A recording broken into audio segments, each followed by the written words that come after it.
আমরা হ্যাভলক থেকে বেরিয়ে যাচ্ছি। তো স্বরাজদ্বীপের জেটি থেকে আমাদের যে ক্রুজ আছে ঠিক 8টার সময় ছাড়বে। এখন 7:30 বাজে। আধা ঘন্টা আগে আমরা চলে এসেছি আর আমাদের লাগেজও অলরেডি চলে এসেছে। স্বরাজদ্বীপের ওয়েটিং রুমটি পোর্ট ব্লেয়ার যে ওয়েটিং রুম ছিল তার তুলনায় কিন্তু অনেকটাই ছোট। এই দেখুন আমাদের যে ম্যাগ্রুজ ক্রুজ সেটি চলে এসেছে আর কিছুক্ষণের মধ্যেই কিন্তু 8টার দিকে এটা কিন্তু এখান থেকে ছেড়ে চলে যাবে। ও অলরেডি প্যাসেঞ্জার নিয়ে এসেছে, দেখুন প্যাসেঞ্জাররা সব নামছেন। এখন বাজে আপনার 8টা বাজতে ঠিক 15 মিনিট বাকি আছে আর কিছুক্ষণের মধ্যেই কিন্তু আমরা রওনা দেবো পোর্ট ব্লেয়ারের উদ্দেশ্যে। আর এই একটা মাত্র জেটি আছে যেখান থেকে আপনার হচ্ছে সমস্ত যে ক্রুজগুলো আছে সেগুলো ছাড়ে। যখন এখন ম্যাক্রুজ ছাড়ছে, এরপরে নটিকা আছে, নটিকা ছাড়বে এবং তারপরে আপনার আরেকটা যে আছে ওশেন সি, তো সেটাও কিন্তু এই পোর্টেই আসে। আর নটিকার কালার হচ্ছে ইয়েলো কালার আর আমাদের যে যাচ্ছি আমরা ম্যাগ্রুজের কালার একদম হোয়াইট। প্রচুর সুন্দর রোদ উঠেছে এবং দারুণ লাগছে কিন্তু।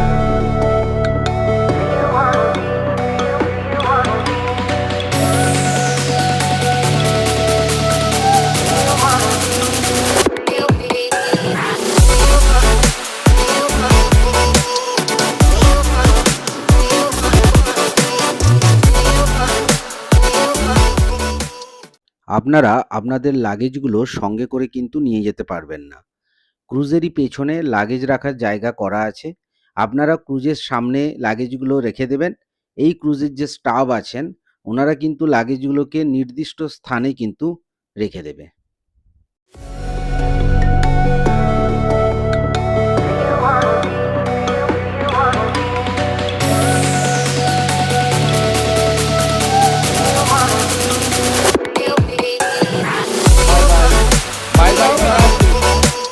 ম্যাগ্রুজ হলো আন্দামানের অন্যতম জনপ্রিয় প্রিমিয়াম ক্যাটামারান ফেরি সার্ভিস, যা প্রতিদিন স্বরাজদ্বীপ থেকে পোর্ট ব্লেয়ার যাতায়াত করে।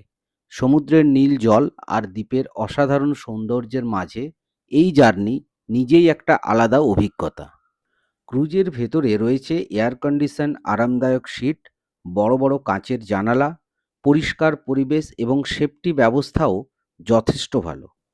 এই ক্রুজের ভেতরেই ছোট্ট একটি আপনি ক্যাফেটেরিয়া পাবেন, যেখানে আপনার চা, কফি এবং ভ্যারাইটিস স্ন্যাক্স কিন্তু অ্যাভেলেবেল আছে আর দামও কিন্তু রিজনেবল। शौचालयों स्थित स्मोक डिटेक्टर्स के साथ छेड़छाड़ करना या उन्हें नष्ट करना कानून द्वारा निषेध है। এই ক্রুজের একবারে পেছনে আপনারা টোটাল 4টা টয়লেট পাবেন এবং প্রত্যেকটি টয়লেট কিন্তু পরিষ্কার এবং পরিচ্ছন্ন কিন্তু আছে।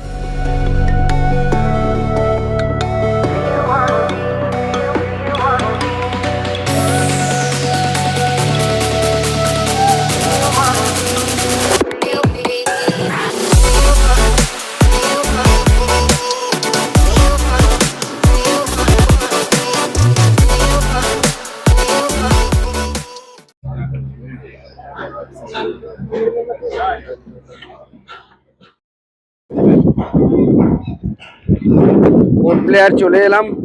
1 ঘন্টা 40 মিনিট সময় লাগলো, তবে আমরা যাওয়ার সময় যে ক্রুজটাতে গেছিলাম সেই ক্রুজটা কিন্তু এর থেকে সাইজে বড় ছিল। আর এখন যেটা ফিরলাম এই ক্রুজটা কিন্তু তুলনামূলক অনেক ছোট আগেরটার থেকে। এই দেখুন পেছনেই দাঁড়িয়ে আছে আমাদের সেই ক্রুজ ম্যাগ্রুজ, আর ওই সাইডে আরেকটি আপনার ক্রুজ দাঁড়িয়ে আছে নোবেল ক্যালেডোনিয়া আইসল্যান্ড স্কাই মাসিম। ওই ক্রুজটা কিন্তু এটার থেকে তুলনামূলক কিন্তু অনেক বড়। এবারে আমরা লাগেজ নেব এবং লাগেজ নেওয়ার পর এরপর আমরা কিন্তু ডাইরেক্ট এখান থেকে যাব সেলুলার জেল দেখতে। সেলুলার জেল দেখার পর আমরা হোটেলে চেক ইন করবো এবং চেক ইন করার পর লাঞ্চ আমরা ওখানেই সারবো। তো চলুন এখন আমরা লাগেজটাকে কালেক্ট করে নিই। ওই দূরে দেখুন নালন্দা দাঁড়িয়ে আছে। নালন্দাটা অ্যাকচুয়ালি কলকাতা থেকে আসে, কলকাতা থেকে ডাইরেক্ট কিন্তু হাওড়া পোর্ট থেকে এখানে এসে পৌঁছায়। এই জন্য ওই শিপটা কিন্তু অনেক বড়। যারা ডাইরেক্ট কলকাতা থেকে এখানে আসবে ওই শিপে করে আসে। ওই একটা শিপ আছে আর ওই সাইডে আরেকটা শিপ আছে, ওগুলো হচ্ছে বড় শিপ। এখন লাগেজগুলো সব আমাদের বের করছে এবং সারি সারি দিয়ে রেখেছে। এরপর আমরা লাগেজ নেবো এবং বাইরে বেরিয়ে যাব। পরপর লাইন দিয়ে সারি দিয়ে রেখে দিচ্ছে যাতে আপনাদের লাগেজ আপনারা সহজেই কিন্তু চিনতে পারবেন। তবে ফেরার সময় এই ক্রুজটা ছোট ছিল, যার জন্য কিন্তু পুরো আপনার ভর্তি ছিল। আমরা যখন ফার্স্ট হ্যাভলক যাই তখন কিন্তু ক্রুজ অনেক তুলনামূলক ফাঁকা ছিল, ওই জন্য আমরা যেখানে খুশি বসার সুযোগ পেয়েছিলাম। কিন্তু ফেরার সময় দেখলাম, মানে আসার সময় ক্রুজ পুরো আপনার ভর্তি হয়ে গেছে। এই আমাদের টোটাল গ্রুপ দাঁড়িয়ে আছে। জেটি থেকে পোর্ট ব্লেয়ারের দূরত্ব খুব একটা বেশি নয়, 4 থেকে 5 কিলোমিটার হবে, আর গাড়িতে সময় লাগবে 10 থেকে 15 মিনিট। যদি আপনারা অটোরিকশাতে করে আসেন তাহলে ভাড়া পড়বে 150 থেকে 250 টাকা, আর ট্যাক্সিতে এলে 300 থেকে 600 টাকা মাত্র। যে পোর্ট আছে, পোর্ট থেকে আমরা চলে এলাম সেলুলার জেল। আমরা চলে এসেছি। এবারে এখান থেকে আমাদের ওই পোর্ট থেকে 15 থেকে 20 মিনিটের মতো সময় লাগলো, ডিপেন্ড অন ট্রাফিক। আর এবারে আমরা চলে এলাম যে সেলুলার জেল বা কালাপানি। এখানে স্বাধীনতা সংগ্রামীদের ইন্ডিয়া থেকে এখানে কিন্তু ব্রিটিশ আমলে এখানে কিন্তু কারাবাস দিত, এবং সেই মুহূর্তে বলা হতো এই সেলুলার জেলটি সব থেকে কঠিনতম জেল, যেখানে কিন্তু শাস্তি ছিল মারাত্মক, এবং এখান থেকে কেউ কোনোদিন চলে যেতে পারেনি। আর ম্যাক্সিমাম স্বদেশীরা কিন্তু এই সেলুলার জেলেই কিন্তু ছিলেন। তো চলুন আপনাদেরকে দেখাবো এখানে, যেমন যার মধ্যে বীর সাভারকর এখানে ছিলেন, এবং তার নামেই কিন্তু এখানকার বিভিন্ন রকম যে গভর্নমেন্টের যে সমস্ত মিউজিয়াম বলুন বা পার্ক বলুন, ওর নামেই হয়েছে। এমনকি এয়ারপোর্টটা বীর সাভারকরজির নামেই আছে। তো উনি এখানে বন্দি ছিলেন। তো দেখুন আমরা চলে এসেছি। এই হচ্ছে আপনার সেলুলার জেলের বাইরের দিকটা। আচ্ছা, এখানে আপনারা টিকিট কাউন্টার আছে, এই টিকিট কাউন্টার থেকে কিন্তু আপনারা টিকিট কাটতে পারেন। এখানে এন্ট্রি ফি দেখুন দেয়া আছে 30 টাকা। 15ই আগস্ট, 26শে জানুয়ারি এবং 2 অক্টোবর এই জেল কিন্তু বন্ধ থাকে। মর্নিংয়ে 9টার সময় খোলে এবং 12:30 পর্যন্ত খোলা থাকে। তারপর লাঞ্চ ব্রেক 12:30 থেকে 1টা, এবং ইভিনিং হচ্ছে 1টা থেকে 4:45। আর টিকিট আপনারা পেয়ে যাবেন 4টা পর্যন্ত টিকিট দেওয়া হবে। আমাদের টিকিট অলরেডি নেওয়া আছে, তো সেক্ষেত্রে আর আমাদের টিকিট কাটতে হচ্ছে না। চলুন এবারে ভেতরে যাওয়া যাক।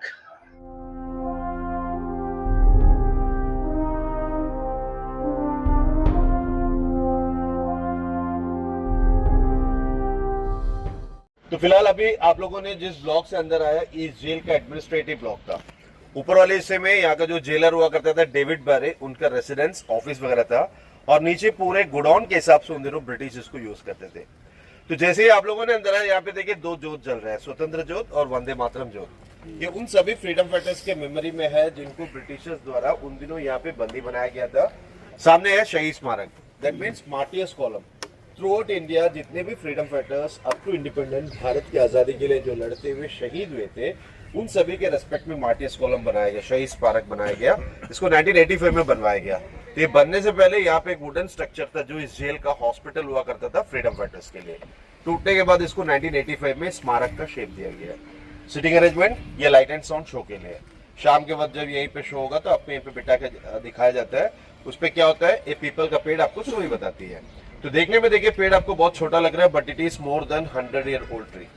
ये इसलिए छोटा लग रहा है क्योंकि 1998 के एक हैवी वेदर में ये पेड़ अपरूट हो गया था, गिर गया था। उसके बाद उस पेड़ के ओरिजिनलिटी को मेंटेन करने के लिए उसका रूट को रीप्लांट किया गया, इसलिए देखने में it looks very small, but ये more than 100 year old tree है। इस जेल का कंस्ट्रक्शन ब्रिटिशर्स के द्वारा स्टार्ट किया गया था 1893 में और कंप्लीट हुआ 1906 में। दैट मीन्स ऑलमोस्ट 13 इयर्स लगा था इस जेल को बनने के लिए। तो रेस्ट 4 विंग्स जो है ना वो डिस्ट्रॉय हो गया, टूट गया। टूटने का भी बहुत सारे रीजन है, जैसे कि अर्थक्वेक जो 1941 का भूकंप था उसमें इसकी कुछ हिस्सा डैमेज हुआ, सिर्फ 3 विंग्स बचा हुआ, बाकी के 4 पूरे के पूरे टूट गए। अब देखिए इस जेल को बनवाने का एस्टिमेट कॉस्ट था 5,25,000 रुपीज उस जमाने में, लेकिन जब कंप्लीट किया ऑलमोस्ट 8 लाख रुपीज में कंप्लीट कर दिया गया। 13 इयर्स का टाइम भी लगा। इस जेल का जेलर हुआ करता था डेविड बैरी और आर्किटेक्ट था मैकपुलन। तो ब्रिटिशर्स के द्वारा इस जेल को 1938 तक यूज किया, दैट मीन्स बिफोर इंडिपेंडेंस। 38 में उन लोगों ने इसको टोटली खाली कर दिया गया। इंडिपेंडेंट हुई, इंडिपेंडेंट के बाद 11 फरवरी 1979 में इंडियन गवर्नमेंट इस जेल को एक नेशनल मेमोरियल में डिक्लेयर किया। तो आज एक हेरिटेज बिल्डिंग की तरह इसको यूज करता है। किसी विंग के नीचे कॉर्नर के 4 रूम, इन 4 रूम को बोलता है कंडम सेल्स। वैसे कंडम सेल्स खास उन कैदियों के लिए बनवाया गया जिनको ब्रिटिशर्स के द्वारा अगर कैपिटल पनिशमेंट दिया गया, फांसी का सजा सुनाया गया, तो आखिरी के वक्त यहाँ पे रखा जाएगा। कहते हैं कि उन दिनों अगर यहाँ पे किसी को भी रखोगे तो उनके ऊपर कोई टॉर्चर या पनिशमेंट नहीं होगा। कुछ बुक्स में भी मेंशन है कि यहाँ पे उनको अच्छा फूड भी प्रोवाइड होती थी। वहां से सीधे सामने की ओर लेकर आते, इसको बोलते हैं place for last ritual before execution. यहाँ पे उनका लास्ट बात रिलीजियस बुक्स वगैरह पढ़ाया जाएगा, उसके बाद उनसे एक आखिरी इच्छा भी पूछते थे। ये आखिरी इच्छा क्या होता है कि मरने के बाद उनके बॉडी को किस धर्म के हिसाब से क्रियाक्रम किया जाए, क्रेमेट वगैरह किया जाए, यहाँ पे पूछा जाएगा। फिर यहाँ से आएगा फांसी घर की ओर, जो भी आप लोग आगे देखेंगे। तो ये जो फांसी घर आप लोग देखेंगे ना, इसको रेनोवेट किया गया, मतलब जो वुडन स्ट्रक्चर है इसको बाद में किया गया है। इसमें अभी आप लोग क्या क्या चीजें पुराने देखोगे। देखिए इसके सामने एक छोटा सा डोर है, मैं अभी भेजूंगा आप लोग देखने के लिए। उस डोर से जब आप अंदर की ओर देखोगे तो नीचे प्लेटफॉर्म, साइड में लीवर और ऊपर के बीम, इतने सारे चीज पुराने देख सकते हो। लेकिन इनमें जो 3 रस्से अभी मौजूद है, तीनों रस्सों को बदल दिया गया है। उस रस्से पे अगर आप ध्यान से देखोगे तो देख सकते हो उसके बीच में एक आयरन रिंग, एक लोहे का रिंग है। तो बेसिकली इसका क्या यूज था, जैसे लीवर को खींचोगे तो ट्रैप डोर ऐसे खुल जाएगा, जो भी ऊपर खड़ा हुआ क्या होगा, ग्रेविटेशनल फोर्स की वजह से हैंग होगा। हैंग होते हुए as soon as possible slip करने के लिए और स्पाइनल कोड को तोड़ने के लिए था आयरन रिंग्स, यानी कि रोप के बीच में रिंग ऐसा होगा जैसे स्लिप करेगा और उसको ब्रेक कर दिया जाएगा। तो अभी आप लोगों को फांसी घर देखना है, धूप है इसलिए थोड़ा थोड़ा लोग आके यहाँ से देखकर बाहर निकले और उसके अंदर आना है, वहां पे आना है।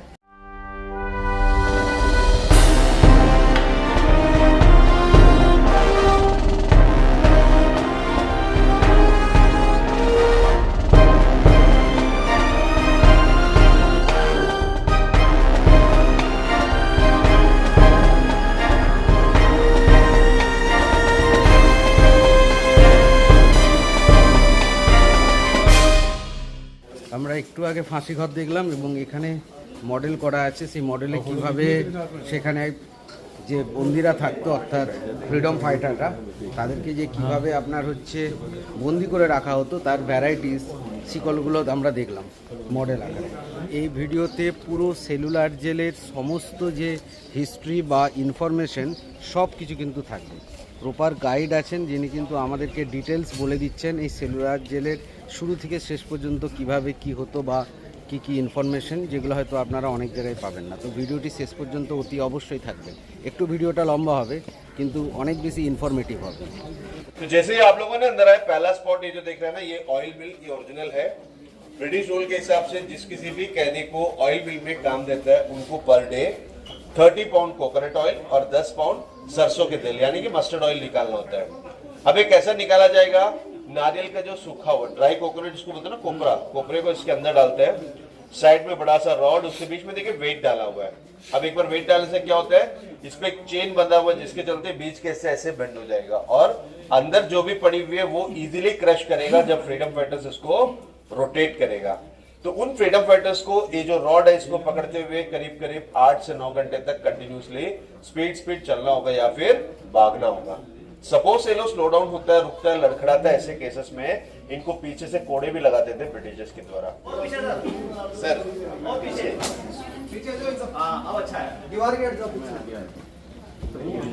देखिए यहाँ पे ये जो आप लोग देख रहे हैं ना, ये नारियल का छिलका है। नॉर्मली नारियल को छिलके निकालने के लिए क्या करते हैं, किसी शार्प ऑब्जेक्ट में मारना होता है, इससे छिलका निकलता है। इन छिलकों को पहले पानी में डुबो के रखा जाएगा। बहुत देर तक कोई भी चीज पानी में रहेगा तो क्या होगा, इसमें एक सॉफ्टनेस आती है। फिर इसको पानी से बाहर निकालते हुए ये जो लकड़ी के बड़े बड़े पीस के ऊपर हैमर से मारना होता है, वुडन हैमर से जो है ना इसको मारना कूटना होता है। तो मारने कूटने से क्या होगा, इनमें से ना बहुत सारे रेशा बनेगा, फाइबर्स निकलेगी। इन फाइबर को पहले अच्छी तरीके से सुखाया जाता है। सुखाने के बाद देखिए यहाँ पे एक हैंड मशीन रखा हुआ है। ऐसे हैंड मशीन यूज करके ये लोग नारियल के रस्से बनवाते थे। अब ये कैसा काम में लाते, देखिए यहाँ पे ना हैंडल लगी हुई है और यहाँ पे बहुत सारे हुक्स है। जब फाइबर को इस पे लगाने के बाद जब इस हैंडल को रोटेट करोगे तो ये क्या होता है, क्लॉकवाइज और एंटी क्लॉकवाइज घूमता है। इससे क्या होगा, फाइबर इंटरलॉक होता जाएगा और नारियल के रस्से बनता जाएगा। अब इसकी जो भी क्वांटिटी तय होगा, इसकी जो भी टास्क होगा, इनका जेलर, जमादार, इन सब के ऊपर डिपेंड होगा कि किस कैदी से कितनी मात्रा में काम करवाया जाए। लॉगिंग फ्रेम ये ओरिजिनल है, जिसको हिंदी में बोलता है टिकटिकी। ब्रिटिश रूल के हिसाब से जिस किसी भी कैदी को फ्लॉगिंग किया जाएगा, इनको सबसे पहले टोटली नेकेड करते हैं। नेकेड करने के बाद इनके दोनों हाथ और पाँव को ना स्टैंड के साथ लॉक करते हैं। एक बार हाथ और पाँव लॉक करने के बाद पीछे बटक्स की ओर एक कॉटन क्लॉथ रखा जाएगा, जिसको आइदर बेल्ट या फिर रस्से वगैरह से टाइट से बांध दिया जाएगा ताकि ये लोग मूवमेंट ना कर पाए। Then punishment starts. मैक्सिमम कोड़े, मैक्सिमम स्टिक जो इनके बटक्स की ओर एक ही जगह पे मारता है। कंटिन्यूसली एक जगह पे कोड़े पड़ने से क्या होगा, अगर स्किन फट जाए, चमड़े फट जाए, तो इनको डबल पेन होगा, नीचे लेट नहीं पाएगा, बैठ नहीं पाएगा, चल फिर नहीं पाएगा, टॉयलेट नहीं कर पाएगा, ऐसे बहुत सारे प्रॉब्लम्स को फेस करते थे। तो ये जो है बाकी फ्रीडम फाइटर्स जो मौजूद थे उनके लिए भी एक लेसन थी, और जो न्यू कमर्स था उनका स्पिरिट को तोड़ने के लिए भी ऐसे पनिशमेंट देते थे। और इसमें सबसे बड़ी प्रॉब्लम क्या थी, ये जल्दी हील नहीं होगा। तो उन दिनों क्या था, इनको आपस में बातचीत करना, मेलजोल करना कोई पॉसिबिलिटीज नहीं था। सपोज ये लोग कभी आपस में किसी से बातचीत करता हुआ पकड़ा गया, या फिर किसी ब्रिटिश ऑफिसर्स के साथ किसी ने आर्गुमेंट कर ली, काम करने से रेफ्यूज करता है, ऐसे केसेस में एक पनिशमेंट पीरियड डिक्लेयर करते हुए उनको ड्रेस पहनाते थे। अभी ड्रेस पहनने से क्या होगा, इनके ऊपर itching, reaction, skin disease, allergy, rashes, ऐसे बहुत सारे प्रॉब्लम्स होती थी। नॉर्मल ड्रेस आप लोग देख सकते हो वैसे होते हैं। इस नॉर्मल ड्रेस के साथ साथ यहाँ पे ना 3 फिटर्स भी मौजूद है, जिनमें पहला फिटर है चेन फिटर, फिर है bar fitter, last one that is cross bar fitter. Chain fitter basically flexible है।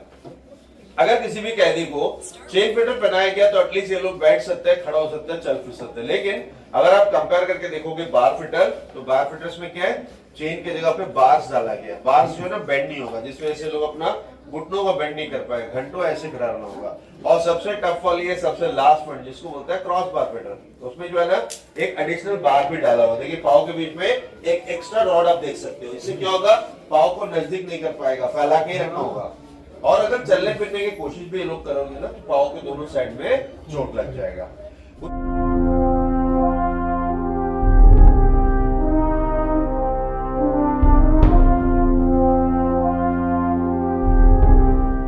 तो फिलहाल अभी हम लोग जहाँ पे मौजूद है, ये एक्चुअली इस जेल का सेंट्रल टावर का सबसे निचला हिस्सा है, राइट। तो अभी आगे जाते वक्त आप लोग रूम्स को भी देख पाएंगे। इस जेल के अंदर जो पूरे 693 रूम्स थे, सेल्स जिसको बोलते हैं, हर एक रूम यहाँ पे इक्वल साइज का था। 13.5 फीट बाई 7.5 फीट की थी ये सारे रूम। इन सभी रूम में एक चीज अभी आप लोग कॉमन नोटिस करोगे, वो है इसका लॉकिंग सिस्टम। ऊपर जब जाएंगे ना आप लोग इसको ऑपरेट करके देख सकते हो, बिल्कुल राइट हैंड साइड बार की ओर एल शेप में बना हुआ लॉक सिस्टम है। ये इतने दूर बनाया गया ताकि अगर कोई कैदी अंदर मौजूद, उनके हाथ में चाबी भी दी जाए तो क्या होगा, अंदर से हाथ बाहर तक पहुंच नहीं पाएगा खोलने के लिए। उस हिसाब से सारे रूम्स के लॉक सिस्टम बिल्कुल बाहर बनाया गया है। किसी भी रूम में कोई वॉशरूम, टॉयलेट, बाथरूम ऐसे कोई फैसिलिटी नहीं होता था। इनको रूम के अंदर एक छोटा सा वुडन बेड, एक ब्लैंकेट, खाना खाने के लिए एक बर्तन, पानी पीने के लिए छोटा सा एक बाउल और एक मिट्टी का घड़ा, जो क्ले पॉट होता है ना, अर्थन पॉट, ये इनको रूम में प्रोवाइड होती थी। तो जनरली क्या था, जब मॉर्निंग आवर्स में इनको रूम से बाहर लाते थे, उस दौरान हर विंग के सामने में ना ओपन शेड होता था, जिसपे 15 से 20-25 कैदी टॉयलेट, बाथ ये सारे यूज करते थे। लेकिन जब शाम को एक बार अंदर लॉक हो गया, उसके बाद अगर इनको टॉयलेट वगैरह करनी है तो उसी क्ले पॉट को यूज करना, तो उसी मिट्टी के घड़े को यूज करते हुए थ्रू आउट नाइट उस गंदगी में रहना होगा। नेक्स्ट डे मॉर्निंग इसका क्लीननेस वगैरह होगा। तो यहाँ पे नीचे में जो है ना पहला रूम है, उस रूम के अंदर एक फोटोग्राफ रखा हुआ है। जिनका फोटोग्राफ यहाँ पे मौजूद है उनका नाम है सचिंदर नाथ सान्याल जी। इनको भी अंडमान के अंदर 2 बार सजा के तहत लाया गया था। उस रूम में एक छोटा सा लकड़ी का बेड, एक ब्लैंकेट और एक फोटोग्राफ है, जो कि आप लोग रिटर्न आते वक्त देखेंगे।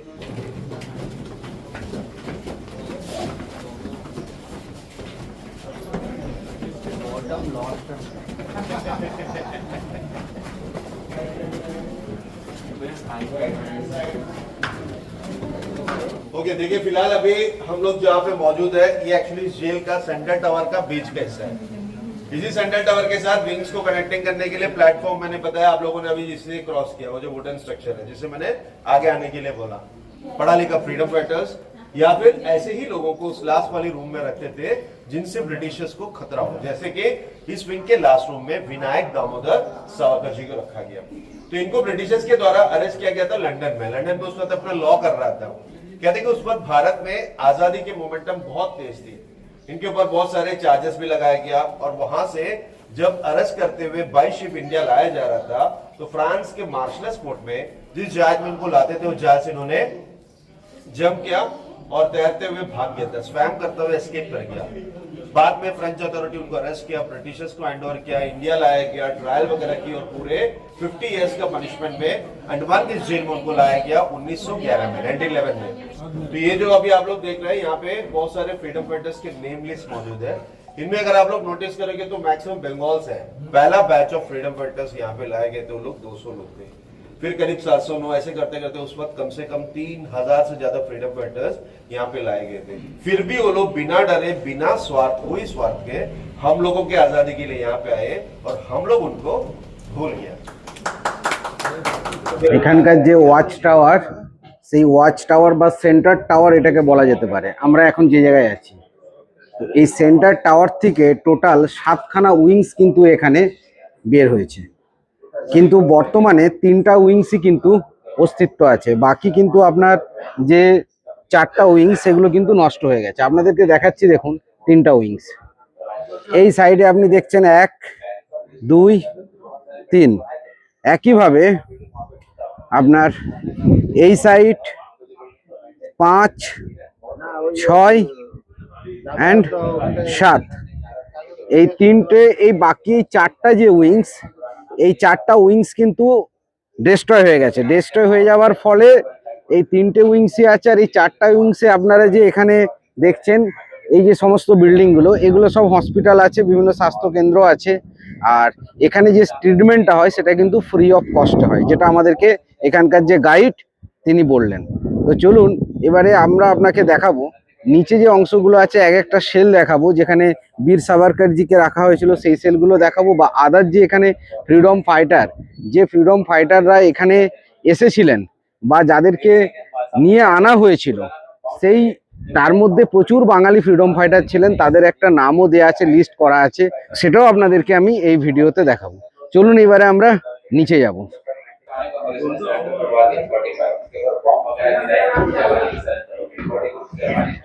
এই দেখুন এখানে প্রত্যেকটা নাম্বারিং করা আছে, যেমন এটা 16 নাম্বার। এবং ফ্রিডম ফাইটারের 1932 থেকে 1938 পর্যন্ত যারা যারা এখানে বন্দী ছিল তাদের কিন্তু প্রত্যেকের নামের একটা কিন্তু লিস্ট দেওয়া আছে। দেখুন এটা যে সেন্টার পয়েন্ট আছে, সেই সেন্টার পয়েন্টেই কিন্তু আছে। এখানে দেখুন 1922 থেকে 1931 পর্যন্ত যে ফ্রিডম ফাইটাররা ছিলেন, যেমন পাঞ্জাব, দিল্লি, ইউনাইটেড প্রভিন্স, বিহার, সবারই কিন্তু এখানে নাম আছে।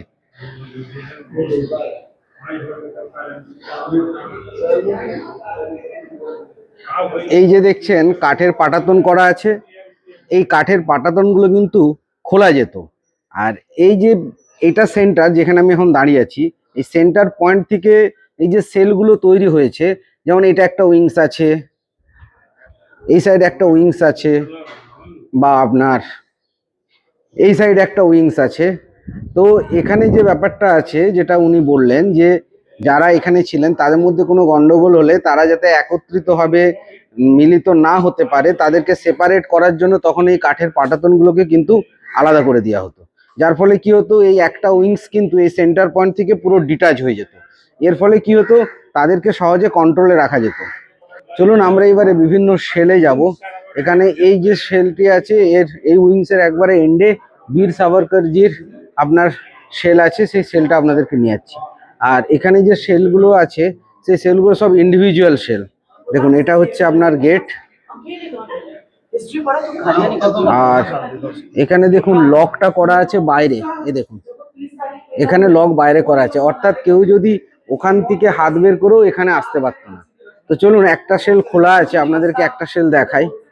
এই দেখুন এই হচ্ছে একটা সেল।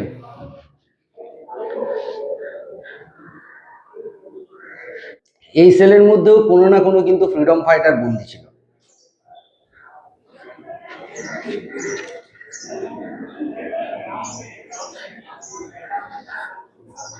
এরকম বাঁ সাইডে আপনার এক একটি কিন্তু সেল দেখতে পাচ্ছেন, একই রকম প্রত্যেকটা সেল দেখতে। এই দেখুন, আর এটা হচ্ছে আপনার লক। এই দেখুন এইভাবে লক করে দেওয়া হতো। এই যে এই সাইডে প্রথম থেকে দেখাচ্ছি, ধরুন এই হচ্ছে আপনার সেল, এই সেলটা থেকে আপনার এই হচ্ছে লক। লকটা লাগিয়ে বাইরে থেকে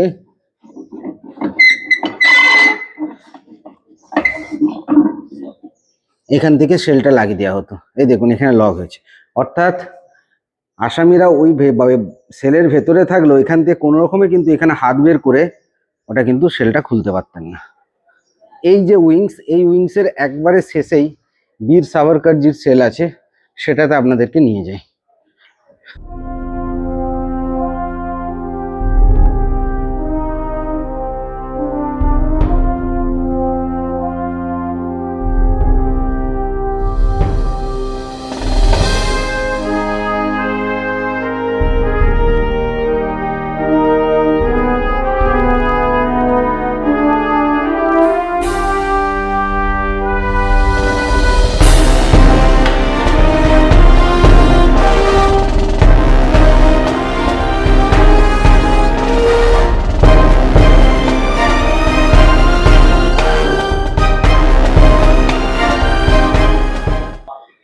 এই দেখুন, এইবারে আমরা চলে এলাম যে বীর সাভারকরস যে সেল, একবারে এই উইংসের এন্ডে।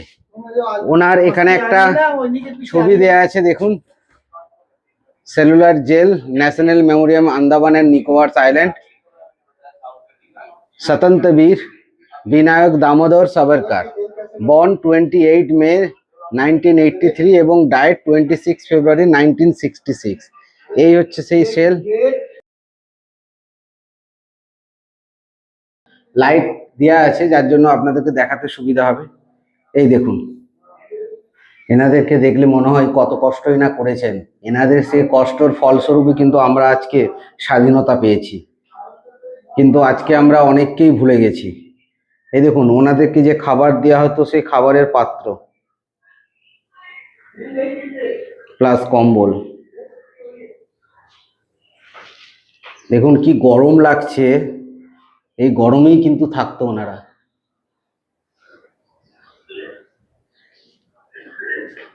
এবং এই সেলের মধ্যে দেখুন কোনো প্রকার কিন্তু খাবার দেওয়ার কোনো জায়গা এখানে নেই, যেটা ওখানে ছিল। তার মানে না, এখানে একটা আছে, এটাকে ব্লক করে দেওয়া হয়েছে, এখানে ছিল।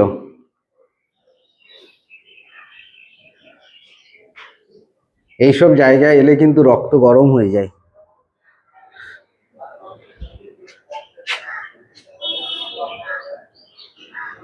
তবে এটাকে সেপারেট করে রাখা আছে। যে সমস্ত ফ্রিডম ফাইটারদের দ্বারা ব্রিটিশ গভর্নমেন্টের ভয় ছিল বা ইম্পর্টেন্ট যারা ছিলেন, তাদেরকে এরকম আলাদা সেলে কিন্তু রাখা হতো। কত বড় দেখুন, একবারে সেই প্রান্ত থেকে, সেন্ট্রাল পয়েন্ট থেকে উইংস শুরু হয়েছে। এটা গাইডের মুখে আমরা যেটা শুনলাম যে এখানে সন্ধ্যাবেলায় লাইট অ্যান্ড সাউন্ড শো হয়, 3টে শো হয়। একটা শো হয় আপনার 4:30 5টার দিকে, একটা শো হয় 4:30টার সময়, আর একটা শো হয় 5:30, আর একটা শো হয় সম্ভবত 6:30 7টা, বা এরকম হতে পারে একটা 5:30টার সময়, একটা 6:30টার সময়, একটা 7:30টার সময়। এখানকার এন্ট্রি টিকিট হচ্ছে আপনার 30 টাকা। আর যদি আপনারা লাইট অ্যান্ড সাউন্ড শো দেখতে চান, তার জন্য আলাদা টিকিট কাটতে হয়, এবং সেটা নাকি অনলাইনে কাটতে হয়। তো আমরা যদি সময় পাই তো আপনাদেরকে লাইট অ্যান্ড সাউন্ড শোটাও কিন্তু দেখাবো। চলুন, এটা আমরা একটা উইংসে এলাম, বাকি দুটো উইংসেও আমি নিয়ে যাব আপনাদেরকে। যদিও ডিফারেন্স কিছু নেই, সব একই রকম। আর এই দেখুন সারি সারি সমস্ত সেলগুলো রাখা আছে, প্রত্যেকটা সেলে এক একজন করেই কিন্তু ফ্রিডম ফাইটারকে রাখা হতো। তবে এই সাইডে যে উইংসটা আছে এটা কিন্তু সমান নয়, তার মানে এরকম হতে পারে যে এটারও শেষ প্রান্তটা কিন্তু ভেঙে গেছে, যতটা অবশিষ্ট আছে ততটা এখানে করে রেখেছে। যেমন মিডিল যে 2 নম্বর যে উইংসটা ছিল সেটা কিন্তু অনেক বড় ছিল এবং অনেকগুলো সেল কিন্তু সেখানে ছিল, এখানে সেই তুলনায় সেলের সংখ্যা কিন্তু কম। তো আই থিঙ্ক এটাই হয়েছে যে বাকি অংশটা ভেঙে গেছে। এই দেখুন, এখানে ফ্লোরটা করা আছে, এই সাইডটা অংশ ভেঙে গেছে।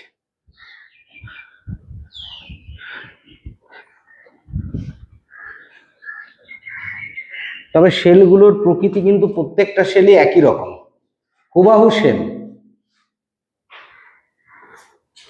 টোটাল 3 তলা বিশিষ্ট, ground floor, first floor and second floor. এখন আমরা যেমন আছি সেকেন্ড ফ্লোরে আছি, তো আপনাদেরকে আমি ফার্স্ট ফ্লোরেও নিয়ে যাব, আর তার সঙ্গে সঙ্গে গ্রাউন্ড ফ্লোরেও।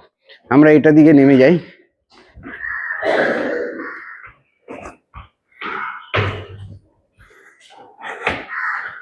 এই দেখুন আমরা চলে এলাম, এটা হচ্ছে ফার্স্ট ফ্লোরে। দেখুন এদিকে কিন্তু ফার্স্ট ফ্লোরে আপনার অনেক দূর পর্যন্ত কিন্তু উইংসটা গেছে, তার মানে এটাই হলো যে ওটা ভেঙে গেছে। তো আমি আর এন্ড পর্যন্ত যাচ্ছি না, এই সাইডে চলুন। এটা 3 নাম্বার উইংস, আর এখানে এই যে কানেক্টেড হয়েছে সেন্টার পয়েন্টের সঙ্গে, এবং প্রত্যেকটা ফ্লোরে কিন্তু এখানে যারা যারা ছিলেন ফ্রিডম ফাইটার তাদের প্রত্যেকের নাম দেওয়া আছে। এখন এখানে 12 নাম্বার যেটা লিস্ট আছে সেখানে পাঞ্জাবের থেকে কারা কারা ছিলেন তাদের নাম দেওয়া আছে। একইভাবে দেখুন ম্যাক্সিমাম এখানে কিন্তু বাঙালিদেরকে নিয়ে আসা হতো। 11 নম্বর এখানে যেখানে বাঙালিদের নাম দেওয়া আছে, হীরেন রয়, মুকুল সেন, হৃদয় রঞ্জন দাস, মানিক কৃষ্ণ নাম দাস, মোহিত মোহন মৈত্র, মোহিত অধিকারী। দেখুন এই সমস্ত লোকের কিন্তু আমরা নাম জানি না, অথচ ভারতের স্বাধীনতাতে এনাদেরও অবদান কিন্তু উল্লেখযোগ্য।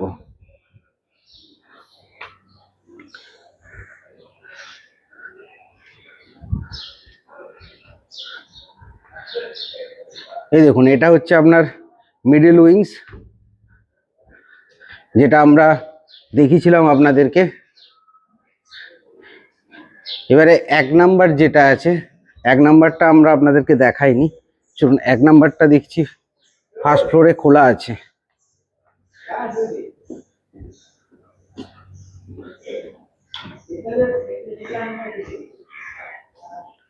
এই দেখুন এটা অনেকটা অস্তিত্ব আছে, কিন্তু অবস্থা খুব খারাপ। 1 নাম্বারটা দেখেছেন কি অবস্থা, এবং দেখুন প্লাস্টার তার মানে করা ছিল, এটাই বোঝা যাচ্ছে প্লাস্টার কিন্তু করা ছিল না, এটা পরে বানিয়েছে বুঝতে পারছি না, কিন্তু খুবই খারাপ অবস্থা।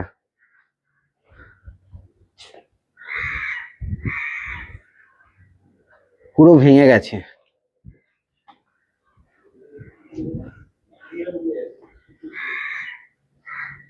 দেখুন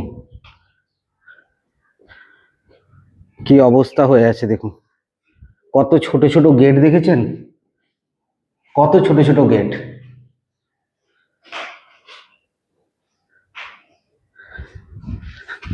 সব থেকে যদি খারাপ অবস্থায় থাকে তাহলে কিন্তু এই উইংসটা। আমারই যেতে ভয় লাগছে ভেঙে না পড়ে যায়। মেঝেটা দেখুন কেমন ফেটে গেছে।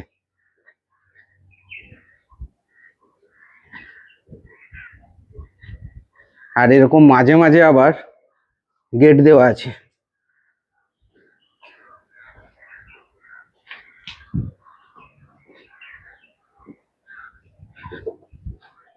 এই জায়গাটায় আসতে গাটা যেন ছমছম করছে, ভাবলেই অবাক লাগে।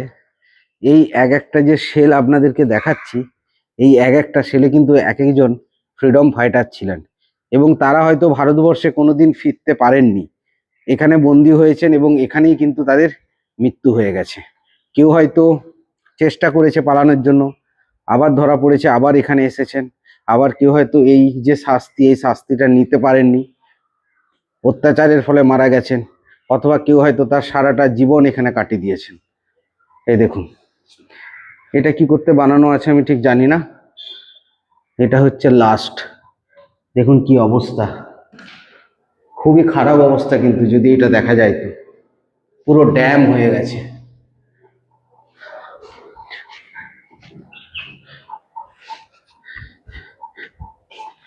এটাতে কিন্তু কেউ আসেনি, কারণ এটার অবস্থা খুবই খারাপ, কনস্ট্রাকশনটার খুবই খারাপ অবস্থা। তো চলুন আমরা এবারে ফার্স্ট ফ্লোরে যে সমস্ত উইংসগুলোর সেলগুলো ছিল সেগুলো আপনাদের দেখালাম। এবার আমরা গ্রাউন্ড ফ্লোরে যাব। এইভাবে গ্রাউন্ড ফ্লোরটা কমপ্লিট করে আমরা কিন্তু এই সেলুলার জেল থেকে বেরিয়ে যাব। গ্রাউন্ড ফ্লোরে এখানে দেখুন একজন ফ্রিডম ফাইটারের ফটো দেওয়া আছে, সচিন্দ্রনাথ সান্যাল। এনার কিন্তু এটা হচ্ছে সেল, এই সেলে কিন্তু উনি বন্দি থাকতেন। এটা গ্রাউন্ড ফ্লোরেই আছে। 2 নাম্বার যে উইংস সেই 2 নম্বর উইংসে। একই রকম আছে সমস্ত সেলগুলো। দেখুন এই একটা সেল আছে, এই সেলটা কার নাম উল্লেখ করা নেই। এই যে এটা দিয়ে খাবার দেওয়া হতো।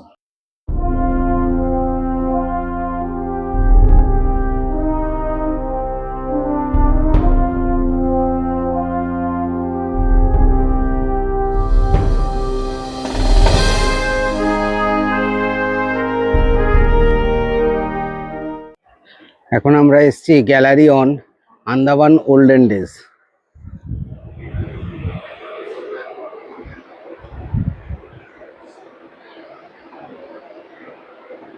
আঠারোশো 64-67 যখন তৈরি হচ্ছিল, এখানে সমস্ত তৈরি হওয়ার যে ছবিগুলো আছে, কিভাবে তৈরি হয়েছিল সেগুলো সমস্ত দেওয়া আছে। দেখুন এখানে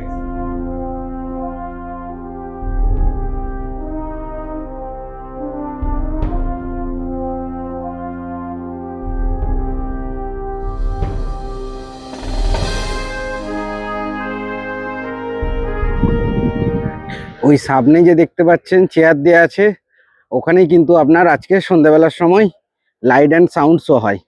প্রত্যেক দিন 3টে করে শো হয়।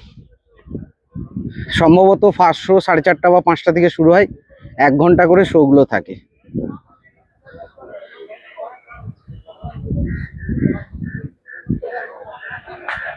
আর এই যে এখানে বিভিন্ন মডেলগুলো করা হয়েছে দেখতে পাচ্ছেন, এগুলো সব লাইট অ্যান্ড সাউন্ড শো এর জন্যই কিন্তু এই মডেলগুলো বানানো হয়েছে পরে। কারণ এখান থেকে আপনার হচ্ছে লাইট পড়ে এবং সাউন্ড দেয়া হয়, এবং এখানকার যেটা পুরো ব্যাপারটা এখানে কিন্তু ডিসকাস করা হয়।